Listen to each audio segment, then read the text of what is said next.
আমরা প্রতিদিন বাজার থেকে যা কিনি সেগুলো যে ১০০ ভাগ খাঁটি এই গ্যারান্টি কি কেউ দিতে পারে? পারে না, তাই না?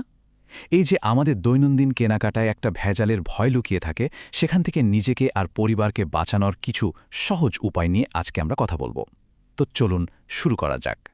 প্রথমেই আসি, ভেজাল পণ্য জিনিসটা আসলে কি?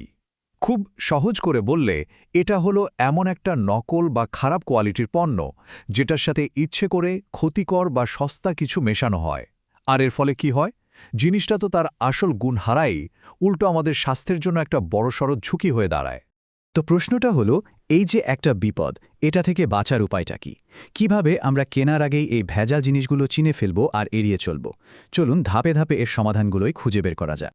ভেজাল পণ্য থেকে বাঁচতে হলে আমাদের প্রথম এবং সবচেয়ে বড় প্রতিরক্ষা বর্মটা কি জানেন? সেটা হলো আমরা কোথা থেকে জিনিসটা কিনছি আর তার জন্য কত দাম দিচ্ছি।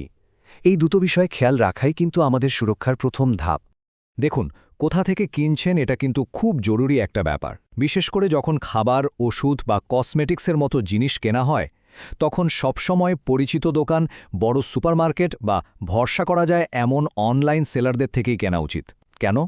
কারণ তাদের একটা সুনাম আছে, একটা দায়বদ্ধতা আছে। তারা সাধারণত কোয়ালিটি নিয়ে আপোস করতে চায় না। এরপরই আসে দামের ব্যাপারটা। একটা কথা আছে না, অফারটা এতটাই ভালো যে বিশ্বাসই হচ্ছে না, এমন কিছু দেখলে একটু থামা উচিত, কারণ বেশিরভাগ সময় সেটা সত্যিই হয় না। সবসময় মনে রাখতে হবে, একটা আসল ভালো মানের পণ্য বানাতে কিন্তু একটা নির্দিষ্ট খরচ আছে। এখন কেউ যদি তার চেয়ে অনেক কমে কিছু বেচতে চায়, তাহলে ধরে নিতে হবে সেখানে ভেজাল বা নকল হওয়ার সম্ভাবনাটাই অনেক বেশি। আচ্ছা, এবার তাহলে একটু পণ্য গোয়েন্দা হয়ে গেলে কেমন হয়? চলুন তো দেখি কেনার সময় কিভাবে প্যাকেজিং আর অন্যান্য ছোটখাটো জিনিসপত্র দেখে ভেজাল পণ্য ধরে ফেলা যায়।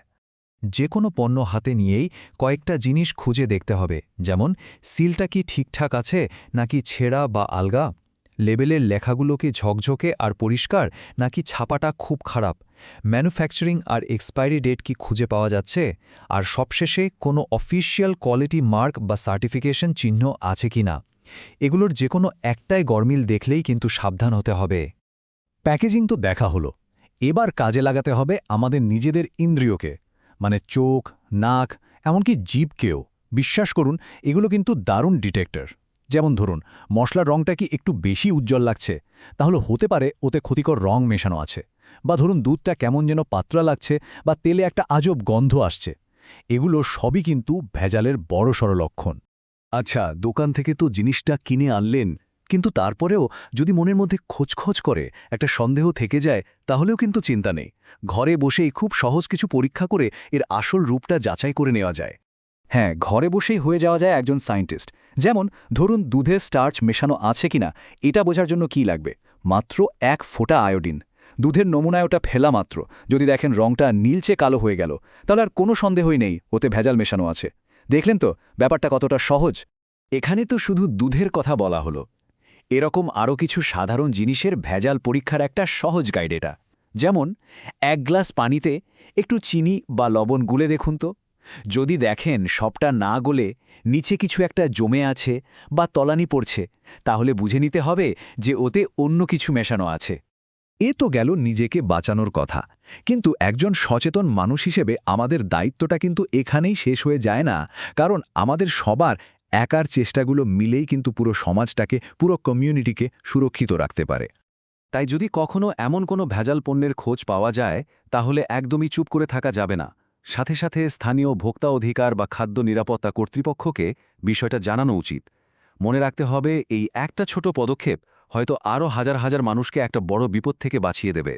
তাহলে আজকের এই আলোচনা থেকে আমরা এটা তো বুঝলাম যে একজন ক্রেতা হিসেবে আমাদের নিজেদেরকে কতটা সতর্ক থাকতে হবে, কিন্তু সবশেষে একটা বড় প্রশ্ন কিন্তু থেকেই যায়। আচ্ছা, এই যে আমরা নিজেদের বাঁচানোর চেষ্টা করছি, কিন্তু এই ভেজাল পণ্যগুলো যাতে একেবারে শুরুতেই মানে বাজারে আসতেই না পারে সেটা নিশ্চিত করার দায়িত্ব যাদের, সেই নিয়ন্ত্রক সংস্থাগুলোর ভূমিকাটা ঠিক কতটা জোরালো, এটা কিন্তু আমাদের সবাইকে ভাবাবে।